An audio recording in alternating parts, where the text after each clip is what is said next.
चाहे हमारा वोटर है, उन सब ने मिलकर ये निर्णय लिया और उसी आशा अनुरूप उनकी जो इच्छा थी उसके अनुरूप ये गठबंधन हुआ है। और इसके अंदर कोई शंका नहीं है कि कांग्रेस बड़े भारी मत से गठबंधन के जो हमारे प्रत्याशी हनुमान जी बेनीवाल भारी बहुमत से जीतेंगे और ये मार्जिन ऐतिहासिक मार्जिन होने वाला है। अभी तक जितनी जीतें हुई है नागौर की, वो सबसे बड़ी जीत इस बार होने वाली है। एक जिले में चर्चा या पुराने नेता जो भी है या जो लोग राजनीति में रुचि रखते हैं उनको ये बात पता है कि प्रारंभिक तौर पर ज्योति मिर्धा और आपके स्वर्गीय पिताजी के बीच राजनीतिक दूरियां बढ़ी थी।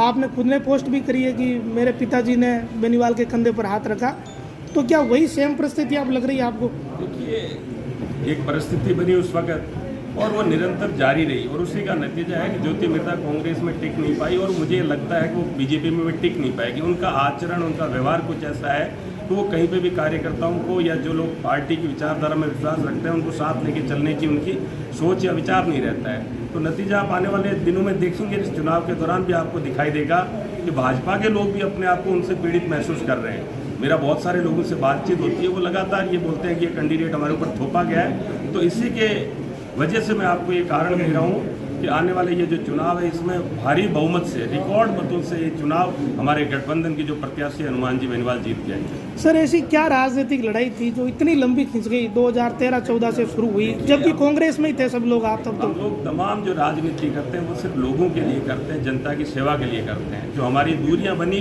वो सिर्फ कामकाज को लेके बनी। मेरे पिताजी लोगों का कामकाज करने में विश्वास रखते थे, इनकी कुछ इच्छा या काम करने की जो तरीका था वो इसके विपरीत था, उसी वजह से हमारी दूरियां बनी। और आप लोग देख भी सकते हैं, इनका कभी कांग्रेस की पृष्ठभूमि नहीं रही, सीधा ऊपर से आई, चुनाव लड़ लिया।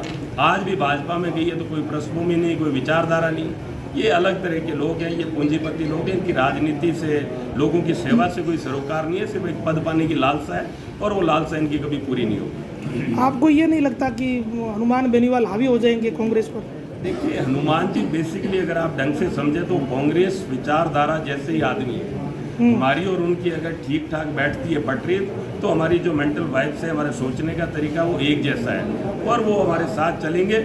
और आपने अभी बोला विधानसभा चुनाव में भी उन्होंने कहीं ना कहीं हम लोगों के साथ रहे और आने वाले वक्त में भी साथ रहेंगे। बहुत अच्छे से हम लोग नागौर का विकास करेंगे, ऐसा मेरा मानना है।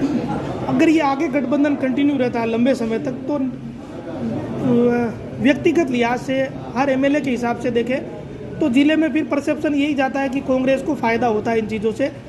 जिले में अगर समीकरण चुनाव के दौरान फिर बिगड़े तो विधानसभा, जो किसान की बात करता है, जो गरीब आदमी की बात करता है, वो लोग एक साथ रहते हैं तो एक साधारणतया एक सिंपल सी बात है कि हम सबको फ़ायदा मिलेगा। और मुझे लगता है कि हम लोग मिलके काम करेंगे।